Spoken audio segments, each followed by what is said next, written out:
Essa noite eu quero falar sobre Jesus Cristo. Quero fazer a pergunta: quem é Jesus? Muitos de nós temos cruzes gravadas em nossas Bíblias ou penduradas no pescoço, mas não conhecemos realmente Jesus. Você sabe, quando você chega ao Brasil, ao Rio de Janeiro, há uma enorme estátua de Jesus. É um marco do Rio, de dia e de noite. Ela tem 40 metros de altura. São 40 metros de uma ponta dos dedos à outra, com os braços estendidos. Alguém chamou este ano, neste país, de o Ano de Jesus. Uma das emissoras transmitiu recentemente uma minissérie sobre Jesus. Minha filha escreveu um livro chamado Só Me Dê Jesus. Há um movimento entre os adolescentes que faz a pergunta: o que Jesus faria? Quase todo mundo já ouviu falar de Jesus, mas milhões não sabem realmente quem Ele é. Eles não o têm em suas vidas e em seus corações. E o mundo hoje está à procura de um Messias que venha nos salvar. Muitos anos atrás, o profeta Ezequiel disse: procurei entre eles um homem, mas não encontrei nenhum. Em outras palavras, Deus estava procurando alguém sobre quem Ele pudesse colocar sua mão, abençoar e usar. E Ele não encontrou ninguém disposto a se render completamente e entregar sua vida a Ele. O mundo hoje, se você ler os jornais e assistir aos telejornais, está correndo loucamente rumo, eu creio, ao Armagedon. Essa noite, no Oriente Médio, estão lutando de novo pelas mesmas coisas pelas quais lutam há centenas de anos. Tiveram reunião após reunião, trégua após trégua, tratado após tratado e promessas feitas por todos os lados. Mas de alguma forma, eles não conseguem parar de lutar. Veja, o homem é um fracasso moral. Deus é a nossa única esperança. Os planos de Deus. Os planos de Deus já estão formados e estão claramente declarados nas Escrituras. E à sua direita, no céu, está sentado um homem que foi desprezado, ignorado e rejeitado pelos homens quando veio à Terra pela primeira vez, e que ainda é rejeitado e ignorado pela maioria da raça humana. Deus prometeu que Ele será o futuro governante do mundo. Ele irá destruir todo o domínio, toda a autoridade e poder. Está chegando o dia em que todo joelho se dobrará diante dele e toda língua confessará o seu nome. Este ano, 2000 depois de Cristo, o calendário que usamos todos os dias remonta ao nascimento de Jesus. Não podemos fugir dele. Nossa geração não pode escapar de Jesus. Ao longo dos anos, tantas peças, livros, óperas e filmes foram feitos sobre Jesus. Em março e abril, as revistas Newsweek e US News and World Report publicaram reportagens de capa sobre ele. Na sua matéria de capa sobre ciência e ideias, a US News trouxe o título: Por que Jesus morreu? Por que há tanto interesse por Jesus hoje? Essa é a pergunta que você tem feito? Quem é essa pessoa que fez mais para transformar a história humana do que qualquer homem que já viveu? Ele viveu apenas 33 anos. Sua jornada mais longa foi de menos de 160 quilômetros. Ele é apenas um herói popular ou um revolucionário? Ou ele é quem disse ser o Filho do Deus vivo? Quem é essa pessoa que exige que o chamemos de Filho de Deus e o sigamos até a morte? Sabemos que ele era um homem. Ele era completamente humano. Ele era o homem representativo. Ele era o homem por inteiro. Ele foi identificado e contado entre os transgressores. As Escrituras dizem 83 vezes no Novo Testamento que ele é chamado de Filho do Homem. Há muitos lugares nas Escrituras que nos lembram de sua humanidade. A Bíblia ensina que ele teve fome. A Bíblia ensina que ele estava cansado, na parte de trás de um barco ele dormia. Ele conheceu as alegrias da amizade. Ele foi mal compreendido e desprezado. Ele chorou no túmulo de um ente querido. Ele teve que lutar contra a tentação e suportar a decepção. Ele afirmou ser o único Filho de Deus antes que o mundo existisse ou antes que a raça humana existisse. Ele disse: no princípio era o Verbo, e o Verbo estava com Deus, e o Verbo era Deus. E Jesus disse: antes que Abraão existisse, eu sou. Com essas palavras, Jesus se separou de qualquer outra pessoa que já viveu. Em outras palavras, Jesus disse: antes que Abraão nascesse, eu sempre sou o eterno presente. Não há passado com Jesus e não há futuro com Jesus. Tudo está no sempre presente. E Ele está falando com você essa noite. E Ele está falando com todos nós, coletivamente e individualmente. Em Colossenses 1 diz: pois nele foram criadas todas as coisas que há nos céus e na terra, visíveis e invisíveis, sejam tronos, sejam dominações, sejam principados, sejam potestades. Tudo foi criado por ele e para ele. E ele é antes de todas as coisas, e por ele todas as coisas subsistem. Todo este estádio se despedaçaria se não fosse pelo fato de que é ele quem o mantém unido. A declaração de Pedro em Mateus 16:16. Tu és o Cristo, o Filho do Deus vivo. Quando ele veio a Belém, aquilo não foi o seu nascimento ou o seu começo. Ele já existia. Aquilo foi sua encarnação. Quando Jesus veio a Belém, não foi o lugar de sua origem, foi sua encarnação. E o Verbo se fez carne e habitou entre nós. Sabe, é interessante para mim que Jesus nunca pediu desculpas pelo pecado. Ele desafiou outros a provarem qualquer erro em seu pensamento ou em qualquer coisa que ele tenha feito. Como explicamos Jesus em comparação com qualquer outro indivíduo que já viveu? Como explicamos Jesus em relação a qualquer outra pessoa? Qual é a causa básica do ódio, da ganância, da luxúria, da guerra hoje, da injustiça racial e da divisão racial? Jeremias deu a resposta. O coração é mais enganoso que todas as coisas e desesperadamente corrupto. Quem o conhecerá? O rei Davi disse, em pecado me concebeu minha mãe. Eu nasci em pecado, disse Davi. Ele disse, fui formado na iniquidade. A Bíblia diz em Mateus 15, que do coração procedem maus pensamentos, homicídios, adultérios, prostituições, furtos, falsos testemunhos e blasfêmias. Eu acho que precisamos fazer algo a respeito das armas. Mas esse não é o verdadeiro problema. O problema mais profundo está em nossos corações. Pois do coração procedem maus pensamentos e homicídios, e adultérios, e furtos e blasfêmias. Todas essas coisas vêm do coração dos homens e das mulheres. Como você explica Jesus, sua autoridade? Ninguém jamais falou como este homem falou, diz João 7. Ele perdoava pecados. Nenhum outro profeta jamais perdoou pecados. Maomé não tentou isso. Buda não fez isso. Ninguém mais na história jamais disse, teus pecados estão perdoados. Ele também tinha autoridade sobre a natureza. Quando o mar estava revolto e a tempestade rugia, ele apenas levantou a mão e disse, cala-te, aquieta-te. E o mar se acalmou e a tempestade cessou. Ele tinha autoridade sobre as doenças. Toda pessoa doente que veio até ele com fé e que ele tocou, foi curada. Mas e quanto à sua morte? Diferente de qualquer outra pessoa que já existiu.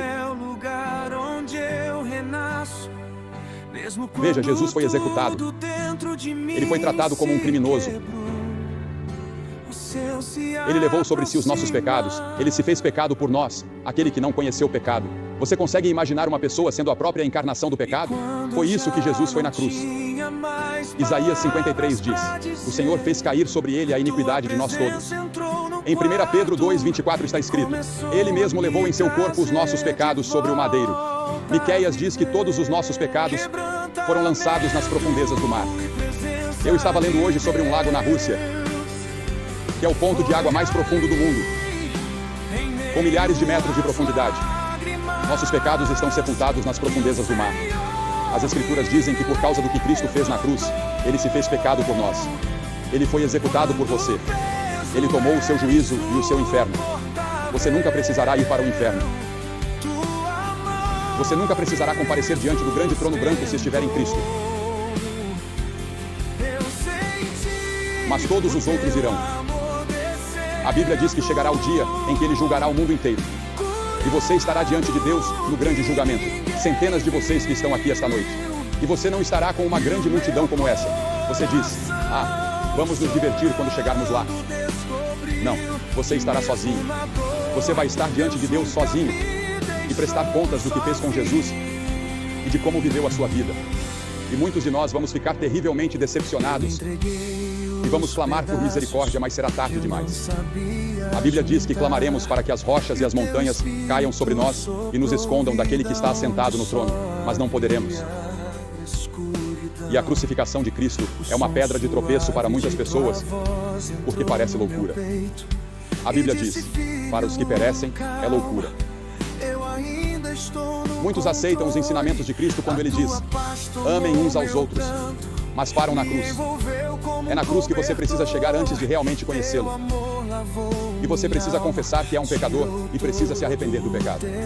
E a palavra arrependimento significa que você se volta e você muda. Você está indo em uma direção na sua vida e está disposto a ir em outra. Você diz, mas Billy, eu não tenho essa capacidade. Eu tentei mudar. Eu tentei melhorar, mas não consigo. Não, você não consegue. Mas Deus vai te ajudar se você se submeter a Ele e disser: Senhor, eu preciso da tua ajuda. Eu preciso da tua ajuda até para me arrepender. Eu preciso da tua ajuda até para ter fé. Para crer com o tipo de fé que eu devo ter. E você? E então há a ressurreição dele. A Bíblia diz que o levaram e o sepultaram após sua morte. Mas no terceiro dia, ele ressuscitou. E ele está vivo esta noite.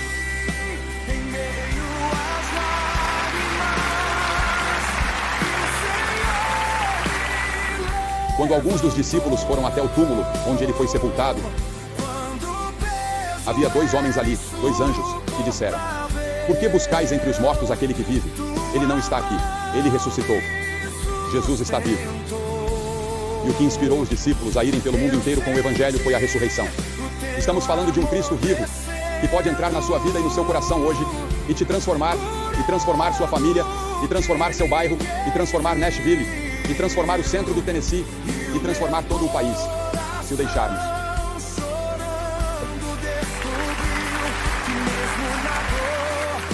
A Bíblia diz que, se com a tua boca confessares o Senhor Jesus, e em teu coração creres que Deus o ressuscitou dos mortos, serás salvo. Você precisa crer que ele não apenas morreu, mas que ressuscitou. Isso é metade. Uma metade é que você se arrepende. Você vem e diz: ó Senhor, eu sou um pecador. Me arrependo por ter pecado. Por favor, me perdoa e me ajuda a mudar. Mas então você precisa viver a vida. E ali o Cristo ressurreto está, através do Espírito Santo, para te ajudar a viver a vida depois que você veio a Cristo. Se Cristo não ressuscitou, então ele não é Deus. E a tremenda força na história permanece sem explicação. O apóstolo Paulo, no caminho para Damasco, estava perseguindo cristãos e matando cristãos. Ele odiava Jesus. E um dia houve uma luz brilhante, e ele caiu de joelhos e soube que era Jesus. E ele disse: Quem és tu, Senhor? Em Atos, capítulo 9. E essa é a pergunta que você precisa responder. Quem é Jesus? Essa é a pergunta da nossa geração. Quem é Jesus? Jesus afirmou. Se Jesus afirmou ser Deus sabendo que não era, ele foi um enganador. Se ele achava que era Deus e não sabia a diferença, ele era um lunático. Jesus foi quem disse ser Deus manifestado em carne. Pense nisso. O Deus Todo-Poderoso, que criou as estrelas e os planetas, e todo esse universo, e que sustenta tudo isso. Ele é aquele que quer entrar na sua vida e no seu coração hoje à noite de uma forma nova. Ah, talvez você seja membro da igreja. Talvez você tenha sido confirmado e batizado e feito todo o resto. Mas lá no fundo, você simplesmente não tem certeza. Você não tem certeza de que está pronto para se encontrar com Deus. Você não tem certeza de que escapará daquele grande julgamento.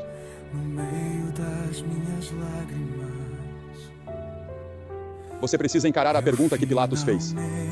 Que farei então de Jesus, chamado Cristo?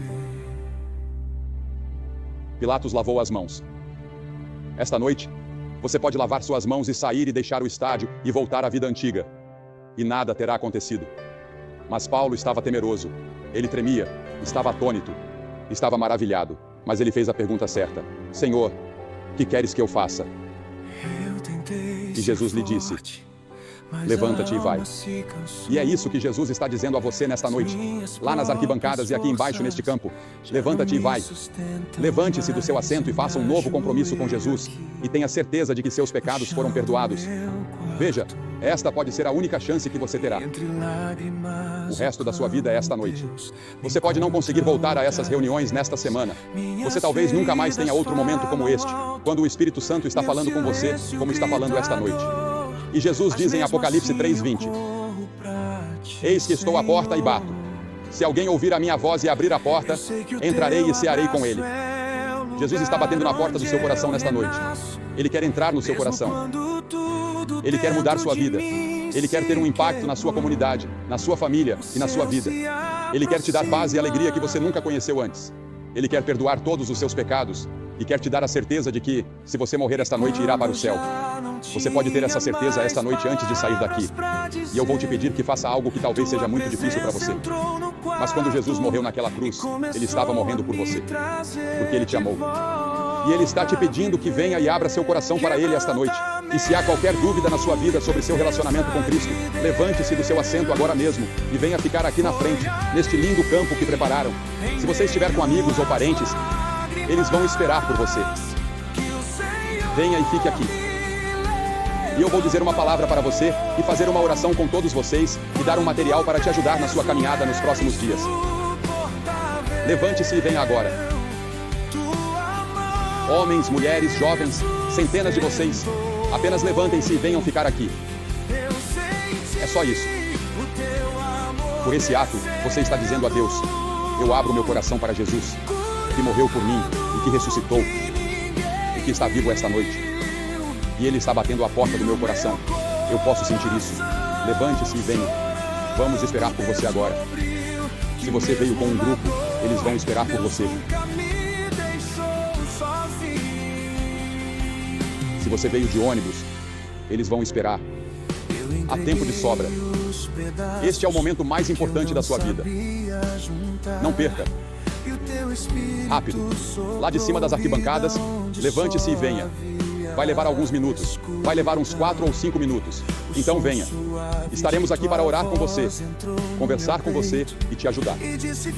Agora, enquanto vocês ainda estão vindo, eu quero dizer uma palavra a todos vocês que estarão assistindo e vocês podem fazer seu compromisso aí mesmo, onde estiverem.